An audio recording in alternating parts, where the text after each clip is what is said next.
Сөүл хотын боловсролын системийн тухай сургалтанд бид нар суугаад ер нь бол Монголоос ялангуяа хувийн цэцэрлэгүүдийн асуудлыг одоо шийдэхэд боломжтой. Ер нь бол манай Монголтой боловсролын тогтолцоогод адилхан тийм ээ. Ерөнхийдөө улсаас олгодог мөнгө нь адилхан, хувийн цэцэрлэг, улсын цэцэрлэгийг илүү төлөхөж үздэг нь одоо адилхан боловч ерөөс хамгийн гол асуудал одоо бидний хувьд одоо хувийн цэцэрлэгийнхний хувьд анхаарал шийтсэн бол нөө үйлчлэгийг өргөн дэлгэр болгож цагийн үйлчлэг гэдэг юм үзүүлдэг. Ялангуяа оройн цагаас хойш эцэг нь одоо авах одоо боломжгүй хүмүүсийг 30 минут тийм үү цагийн ч юм уу гэдэг өндөр насныхаа төлөвт гаргацсан. Гэхдээ бас ирэх бүхий одоо байгууллагуудаар зөвшөөрөл одоо энэ одоо хүн бол энэ үйл ажиллагаа явуулнаас тийм багшлах эрхээ авсан тийм улсуудаар энэ хүүхдийн үйлчлэгийг үзүүлдэг нь одоо таалагдаж ер нь явандаа бол Монголынхаа одоо хувийн ялангуяа хувийн хвшин цэцэрлэгүүд ер нь нэвтрүүлж болох хуцаар одоо бас үйл ажиллагаагаа дэмжиж одоо тэр үйл ажиллагаанд тусгаад өгөхөд бол боломж нь одоо сайхан юм үйл ажиллагаа байдаг юм байна. Ер нь яваад бас Монгол улсынхаа энэ хувийн цэцэрлэгүүдийн үйл ажиллагааг дэмжиж өргөжүүлэх тал дээр энэ асуудлыг цааш нь Монгол улсынхан боловсролын системд л одоо нэвтрүүлэх тал дээр одоо асуудлыг цааш нь одоо зохио байгууллагууд нь ер нь бол дэвшүүлж одоо асуудлыг шийдвэрлэх тал дээр ажиллана гэж одоо эндээс тийм чин хүсэлтэй гарч байна.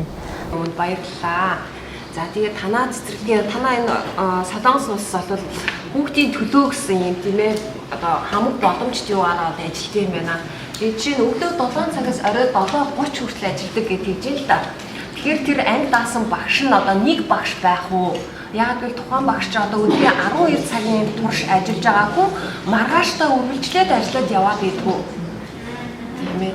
За энийг сонирхсан юм аа. Хоёрт нь болохоор тэр аюулгүй байдлын бас нэг ном байгаа гэсэн тийм ээ. Тэрнийгээ бид нартай бас нэг хуваалцаж ингэж боломж бий юу? Бас нэг гуравт нь болохоор тэр камерын зөв зохистой асуудал гэсэн тийм ээ. Эцэг их болохоор нөгөө сэтгэл санаа зовдөг учраас камер бол биднээс шаарддаг. Тэгэхээр эргээд яг нөгөө багшийн тэр юу чи зөрчигдөд байгаа хгүй техник яг ямар арга замаар та нар шийдвэрлсэн бэ?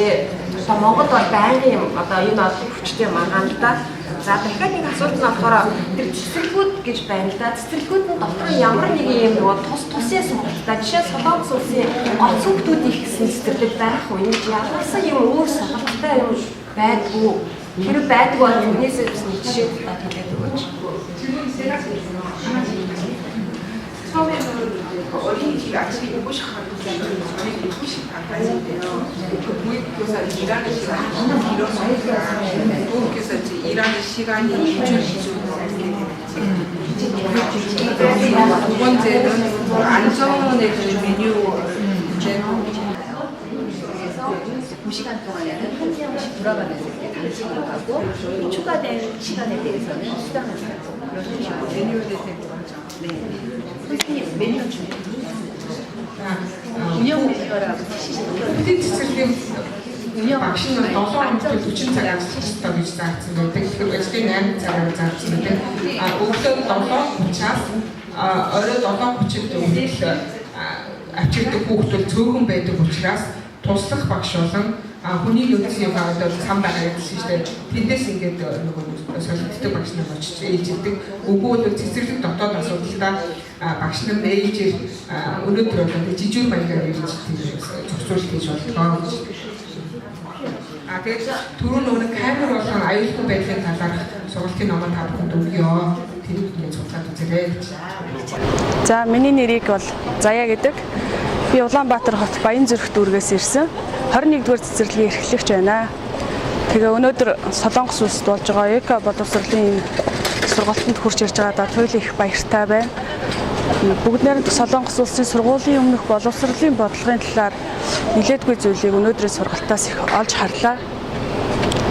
Манай одоо сургалтын бодлоготой сургуулийн өмнөх боловсролыг хэрэгжүүлж байгаа бодлоготой харьцуулан үзэх юм бол ерөөсөө эцэг эхээ хүүхдээ их дээдлсэн бодлогыг зарчмын хувьд бол нэгдүгээрт авч үздэг юм байна. Энэ нь одоо цэцэрлэг бүрийн одоо ажиллаж байгаа эцэг эхт өгч байгаа үйлчлэг нь бол цагийн хувьд бол янз бүрийн одоо хэлбэрээр явагддаг юм байна.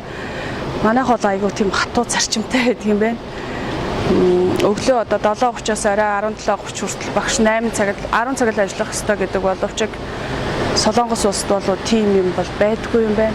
Мөн бас орой эцэг эхчүүл ээж аав руугаа хүүхдээ хүргэж өгөх бас ажил тулгамдж байгаа асуудал гарч байгаа үед хүүхдээ ийш тийш нь өргөж өгөх зөөх асуудал дээр бол Сөүлийн одоо Сөүл хотоос бас энэ сургуулийн өмнөх боловсролд үйлчлэгээ үзүүлж байгаа багш нарыг тусгаалan бэлтгэж, батламж олгож Ахмад багш нараа, тэтгэврт орсон багш нараатайгаа харилцаа холбоотой ажилдаг нь бол надад маш их сайхан санагдлаа. Одоо энийг бас хэрэгжүүлэх их зөв зүйтэй юм болов уу гэж бас тусгаж бодож байна. Мөн бас багш нарын цалин өс бас хангамж их сайн байна. Түүний хэрээр бас ажлын ачаал даах чадвар нь бол бас өөр.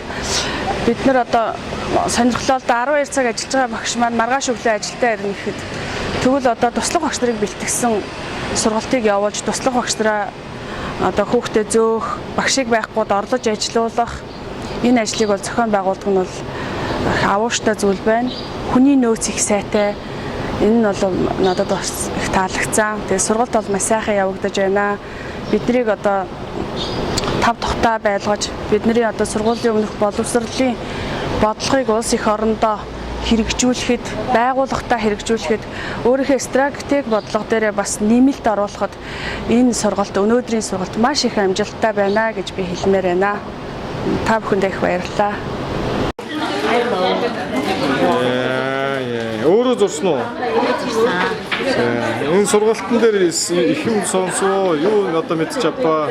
За, эко боловсролын чиглэлээр сургууль сураад тэгээд дэлхийн улс орчин болон нийт үндэстэн бүхэн үйлчлэгээ хайрлах гэсэн уриалтайгаар болж байгаа юм. Тэгээд бас энд нийтээ би ихэдээ хайрцаг гэж За, баярлалаа.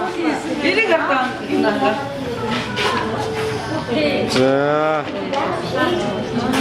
Окей. За, тууд багш маань юу зурваа? Тууд багш нь урангал амтан. За, харъя өргөөрэй. За, энэ эко сургалтын дээрээс одоо та юу мэдчих аваа? Эко сургалтын дээрээс нэг удаад дахин ашиглах боломжтой ачуурыг өөртөө хийж авлаа. Энэ тусгал харандаа мастер нэсхий болно. Энэ уус ажиллахгүй юм байна. Очиж сургалтанд ашиглах болно.